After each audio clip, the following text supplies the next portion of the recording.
In this video. Hello everyone and welcome to the third video on the channel, and as always I am so happy to have you here. But I request a few favors for you before you continue watching this video. Number one, please make sure to smash the like button and hit the subscribe button for more awesome content. And the second thing is to go into the description and make sure you watch my two other videos for a more amazing content and to just see the very start of the channel. If you watched the last video, this part is for you. These are the answers to the previous questions I gave you last video. If not, you can just skip to the next section, if you haven't done the last video or solved the problems. The answer to the first problem is x is equal to 6 and x is equal to negative 12. The second problem's answers are y is equal to 13 and y is equal to 5. And the third problem's answers are x is equal to plus minus 8, or x is equal to 8, and x is equal to negative 8. And let's get on to the lesson. This lesson is about quadratic equations. Quadratic equations normally are in this form: ax squared plus bx plus c is equal to 0, where a, b, and c are arbitrary constants. What that means is a, b, and c, they're just constants. They can take on many values, but they're not exactly variables. It's weird, but I just hope you understand that. This series is actually going to be split up into 3 parts. The first part is what we're doing today, and then the second part will come out on Sunday. The third part will come out the Saturday after that. And there's a bonus video, which I'll talk about more in the third video, which will be coming out the Sunday after the next video. That's kind of weird, but I hope you understand. I'll link the dates down in the description. Now, what this lesson is about is factoring these equations to get a value of x. If we have the value of a, we have the value of b, we have the value of c, and zeros on the right-hand side. Now, the reason I put 0 here is because it's convenient, and normally if your math textbook or teacher gives you a problem that's like, okay, we have 2x plus 3 on the other side, just try and factor it down to this. It'll be a lot easier, a lot simpler, and many of these methods require that you have this format in place. What we're supposed to do is we need to follow these 2 conditions to start the factoring. We split up b, this constant, into d plus e, 2 other arbitrary constants. D plus e must equal to a times c. What will happen then will we would have ax squared plus dx, and ex plus c is equal to 0. Then we would factor this, combine the terms, divide the side by one of the terms, solve for one of the x's, then do the same solve for the other x, and that's pretty much the factoring.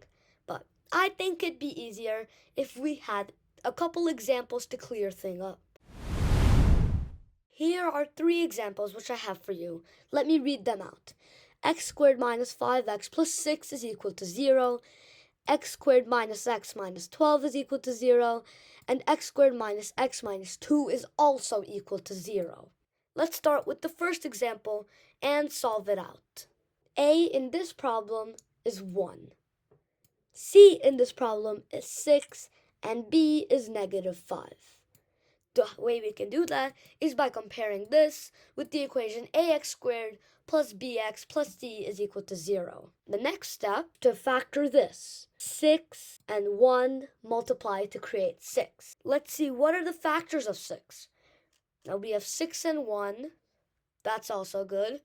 But we also have 3 and 2. Now, I'm going to go with 3 and 2 for reasons that I'm just going to state right here, right now. 3 and 2, because we have negative 5, so negative 3 and negative 2 obviously would add up to negative 5, and negative 3 times negative 2 is equal to 6. But for 6 and 1, we would have to turn that into negative for negative 5, and that'd be 6 minus 1, 6 times negative 1, so that actually wouldn't be 6. That would be negative 6. We're just going to write it like x squared, okay, minus 2x minus 3x plus 6 is equal to 0. Now what we have here is x squared minus 2x minus 3x plus 6 is equal to 0. Let's get on to the factoring process. The factoring process would go like this. X squared, or 1x squared, minus 2x. Now both of these can be multiplied by x. Negative 2x is equal to x times negative 2, and x squared is equal to x times x. So what we get is we can say x multiplied by x minus 2. That's our first part of the equation. Okay? And our second part of the equation, we have negative 3 and 6. Now, both of these can have negative 3 be divided by negative 3, where it would be negative 3 times x minus 2, or 3, where it would have been negative x plus 3. But we already have x minus 2, so we're just going to go with negative 3 minus 3 times x minus 2 is equal to 0. Now, this is kind of like we're using the distribution property.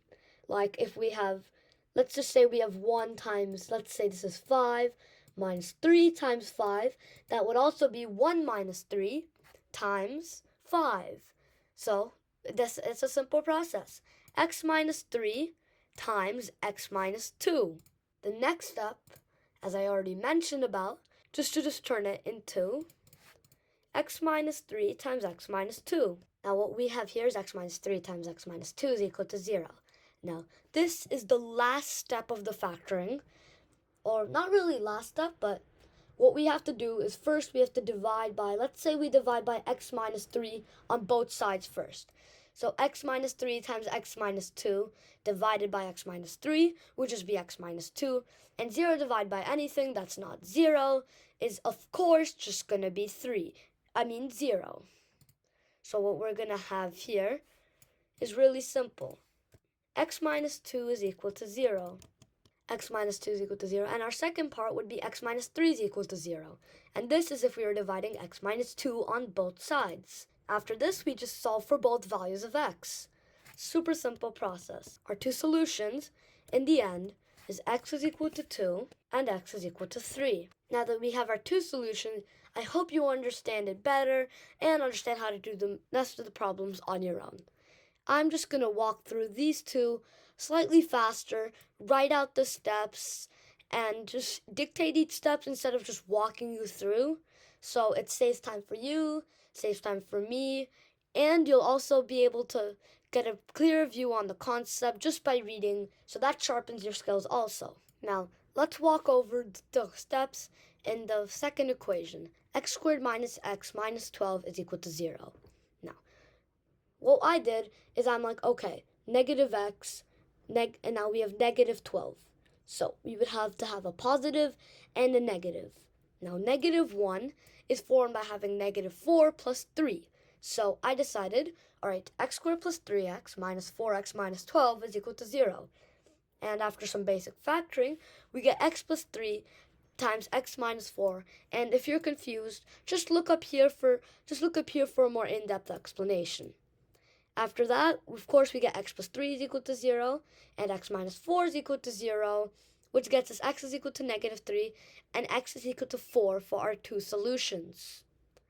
For our final problem, we have x squared minus x minus 2 is equal to 0, which I will be doing the exact same process to, so just make sure you keep tuned. Alright, now we have our two solutions for this problem, and once again, let me just walk you through the steps really quick. X squared minus x minus 2 is equal to 0. This can be x squared plus x minus 2x minus 2. X squared minus 2x is equal to negative x. And negative 2, if we multiply negative 2 times 1, we get negative 2. So we get x minus 2 times x plus 1. This is x times x plus 1. This is negative 2 times x plus 1. Super simple factoring. Then, after that, we get x minus 2 is equal to 0, x plus 1 is equal to 0. So we get x is equal to 2, and x is equal to negative 1. Now, these are our three examples, and I hope you understood the situation more from solving them. These are your 3 practice problems for today, and be free to write your answers down in the comments along with any tips or thanks, and thank you so much for watching this video. See you in the next one.